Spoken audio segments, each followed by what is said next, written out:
백발이 된 나는 무엇을 하며 살고 있을까? 30대인 나에게 인생의 끝이란 생각의 사정거리 밖이었기에 쉽게 떠오르진 않지만 할 수 있는 게 지금보다는 없을 거란 생각에 살짝 암울해지기도 하는데 여기 자신의 삶의 끝을 정해놓은 한 남자가 있다. 그걸 하면서 계속 살아갈 거라는 거를 알고 있기 때문에 제 여정의 끝부분을 어느 정도 정리를 하고 시작했다는 점.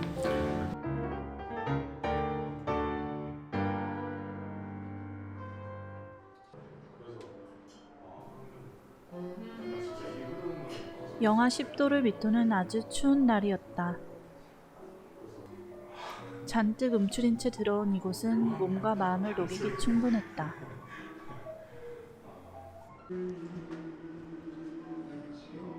손 녹이시는 거 맞습니다. 되어 있는 거에 그냥 몸만 살짝 얹기만 할 뿐. 근데 제가 그 블로그 글에서 보기로는 네. 이 카페를 계속 운영하실 계획이 아니라는 글을 본 것 같은데. 아 제가요? 네, 아, 6개월인. 아 맞습니다. 네. 그러면 이거 시간을 두고 운영을 하시는 거예요, 이렇게? 제가 3개월 정도만 임대를 해서 운영을 하는 게 어떠냐고 말씀을 드렸었는데 3개월은 너무 짧아서 6개월을 좀 하면 어떻겠냐고 이렇게 조율이 되면서 6개월 운영하는 걸로 된 거고 팝업에 좀 더 가까운 이야기로 처음에 나누기로 했어요. 그럼 올해 몇 월까지 운영하시는 거예요? 4월 30일까지. 4월이요? 얼마 안 남았네요, 벌써. 이제 절반 했습니다. 드디어 절반을 왔습니다라고 생각을 하고 있는데 쉽지 않으셨나 봐요. 사장님들 참 대단한 것 같아요. 로댕공원을 운영을 할 때 제가 메뉴도 되게 단출하게 하나만 두고 있고 컨셉을 정보가 없이 커피를 마시는 컨셉으로 설정을 했어요. 이렇게 정보를 공개하고 그 나라의 어떤 품종에 대한 맛에 대한 것들을 강조를 하다 보면 자연스럽게 사람들이 어떤 게 맛있대, 뭐가 좋은 거래, 이걸 먹어야 돼가 쏠림 현상이 생기더라고요. 특정 국가에서 생산된 커피만 그것만 좋은 커피인가 생각을 하면 아닌 거잖아요. 그런 면에서 사람들한테 조금은 덜 주목받는 국가나 어떤 커피들도 그 나름대로의 매력이 있고 조금은 덜 주목받지만 그들만의 색깔도 분명하게 있는데 그런 것들을 좀 이것도 스페셜티 커피이고 좋은 커피입니다 라는 이름으로 소개하면 좋지 않을까.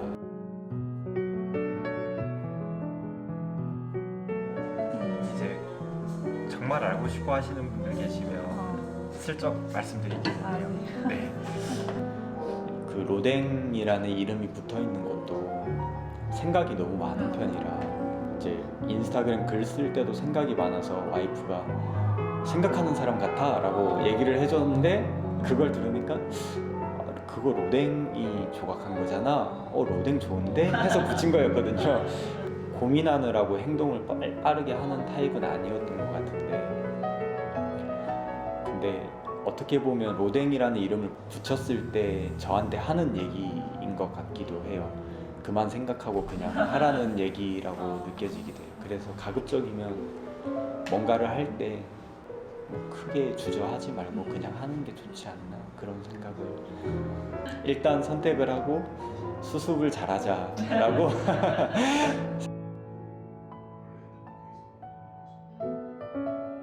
카페 안.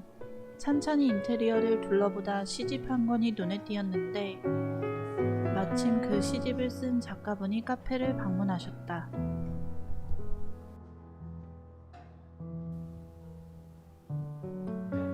작가, 바리스타, 커피와 글. 차분하고 깊은 두 사람의 대화가 궁금했다. 또 이제 다른 또 손님이 오시면 또 그 손님의 또 테마가 있거든요. 이게 약간 바리스타라는 직업의 특징 중 하나인 것 같아요. 바쁜 매장은 그게 안 되지만 이런 매장 같은 경우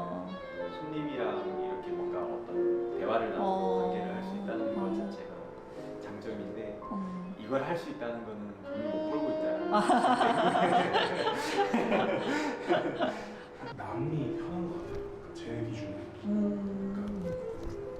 어느 가게를 가서 누구랑 대화를 시작하든 간에 제로에서 출발하는 거잖아요. 그분이랑의 관계는.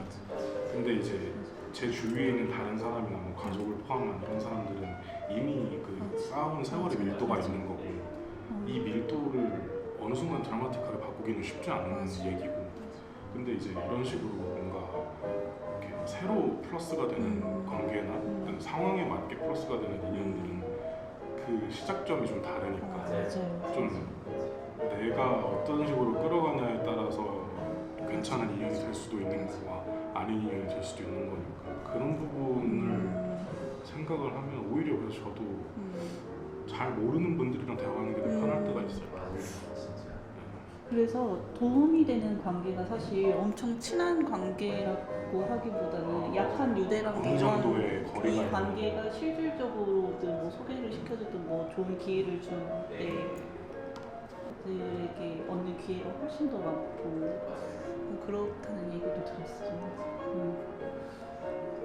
최근에 저희가 김승호 회장이라고 김밥하는 CEO 책 네. 쓰신 분의 책을 요즘 열심히 보고 있는데 되게 인상적이었던 게 그분이 책에서 얘기를 하신 게 과일 나무를 비유를 드려서 과일 나무에서 뿌리는 자기 가족이래요.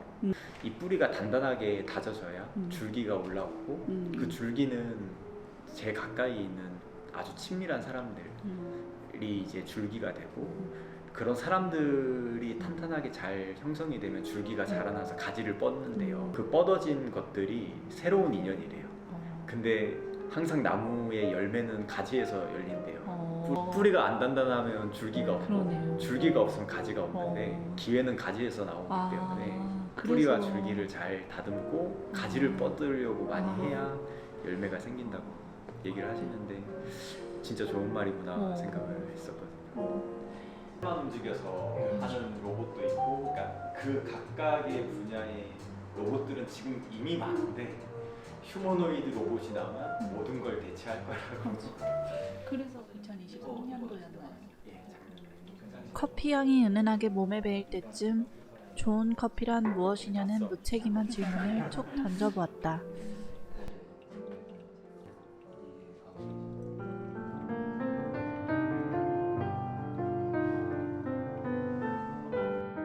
좋은 커피라는 거에 대한 생각을 정말 오랫동안 해왔던 것 같은데 근데 그 좋다라는 게 어떤 커피도 어떻게 보면 사물이라고 쳤을 때 그 사물을 좋은 거라고 말을 하는 경우가 되게 철학적일 수도 있고 지극히 개인적인 취향에서의 좋음일 수도 있지만 그 사물의 상품적인 가치로서 좋음이 될 수도 있는 거고 이게 되게 다양할 것 같아서 근데 어쨌든 저의 지극히 개인적인 생각을 여쭤봐 주신 거라고 한다면 그러니까 그냥 제가 먹고 끝나는 거면 그냥 제 입맛에 맞으면 좋은 커피일 수 있지만 어쨌든 이거를 사람들한테 소개하고 그 다음에 그 소개하는 과정에 저의 이야기도 담고 저의 생각이나 어떻게 보면 제 삶을 담는 걸 수도 있잖아요.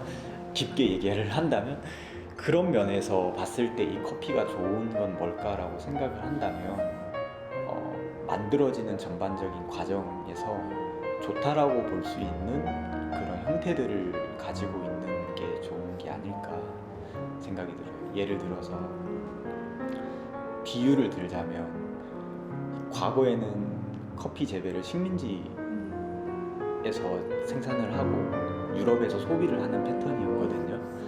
그래서 이제 식민지 지역 예를 들어서 뭐 남미, 중미, 아프리카, 인도네시아 이런 쪽에서 노동 착취를 하고 그 다음에 거기서 생산된 거를 배로 실어서 유럽으로 가져가서 커피를 마셨단 말이에요. 그럼 이게 좋은 것이냐고 한다면 분명히 생산되는 과정에서 좋지 않았던 형태들이 포함되어 있기 때문에 그런 과정에서 저는 좋은 커피라고 말하긴 좀 어렵지 않나 생각이 들어요. 또 좋은 커피를 이야기를 한다면 이 커피 한 잔이 만들어지는 과정 전체적인 과정을 봤을 때 좋은 요소들 혹은 좋지 않은 요소들이 어떤 과정에 있었는지가 좀 필요한 것 같고, 그런 과정들이 모였을 때 좋은 커피가 되지 않을까 생각이 들어요. 결국에는 이러한 생산되고 커피 나무에서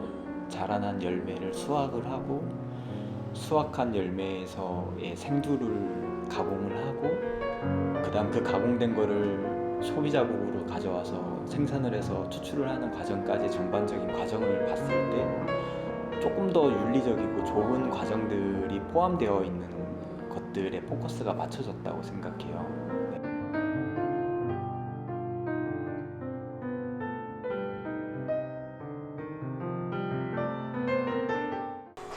그 커피 할 때마다 자주 느끼는 게 감정, 그런 기분이 있는데, 퀴즈 푸는 느낌을 좀 많이 느껴요. 잘 안 풀리는 퀴즈 붙잡고 있는 느낌인데 정답을 풀었다라고 느껴서 그 통쾌함을 느끼는데, 다음날 됐을 때 풀이 과정이 틀린 게 보이는 거죠.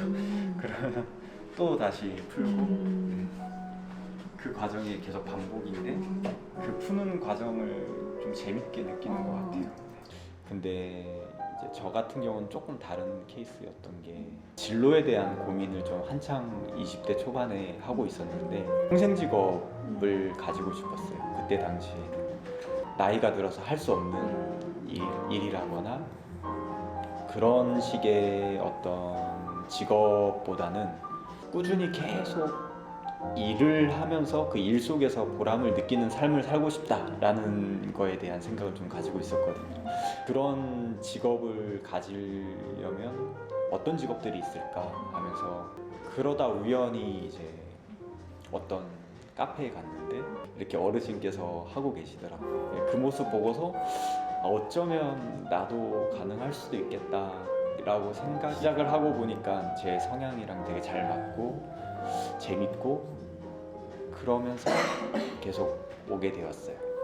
맛있어서 궁금해서 하다 보니까 빠져들게 되었고, 그래서 재밌다 이렇게 시작되고 끝나는 게 아니라, 다행히도 어쩌면 이게 좀 더 좋은 점일 거라고 생각을 하는 게, 제가 가지고 있었던 처음 시작되는 커피를 했던 시작점이랑 커피를 시작하는 제 여정의 끝부분을 어느 정도 정리를 하고 시작했다는 점, 그런 점 때문에 조금 더 나아가는 방향이 조금은 뚜렷했던 것 같아요. 네. 제가 커피를 시작했을 때 커피와 함께 가는 제 삶의 끝부분을 제가 정해 두고서 시작을 했잖아요. 그러다 보니까 어차피 나는 내 가게를 차릴 거고 그걸 하면서 계속 살아갈 거라는 거를 알고 있기 때문에, 그걸 차리는 거를 꼭 지금 차려야 될 필요는 없다라는 생각을 좀 많이 한 것 같아요. 네. 대체로는 거의 일정한 패턴, 거의 획일화된 방식으로 흘러가는 것 같더라고요.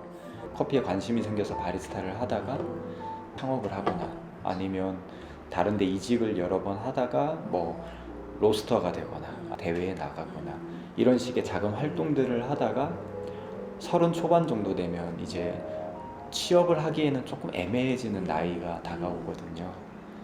그렇게 되었을 때 대체로 선택하는 게 창업이고, 결국에는 바리스타가 되었다가 경험을 하다가 창업을 한다가 거의 획일화되어 있는 것 같아 보여서, 어차피 저는 창업을 할 거라고 정리를 스스로 내렸다면 굳이 획일화되어 있는 길을 그대로 갈 필요는 없지 않나 라는 생각을 했고, 그런 정해져 있는 길이 아닌 다른 방법으로 어떻게 갈 수 있을까에 대한 건 사실 모르잖아요. 그래서 저도 알고서 하는 건 하나도 없고요. 그냥 해볼까 하고 떠오르는 거나, 아니면 누군가가 이거 해볼래요? 라고 하는 거에 대해서 가급적 다 해보려고 하는 상황인 거예요.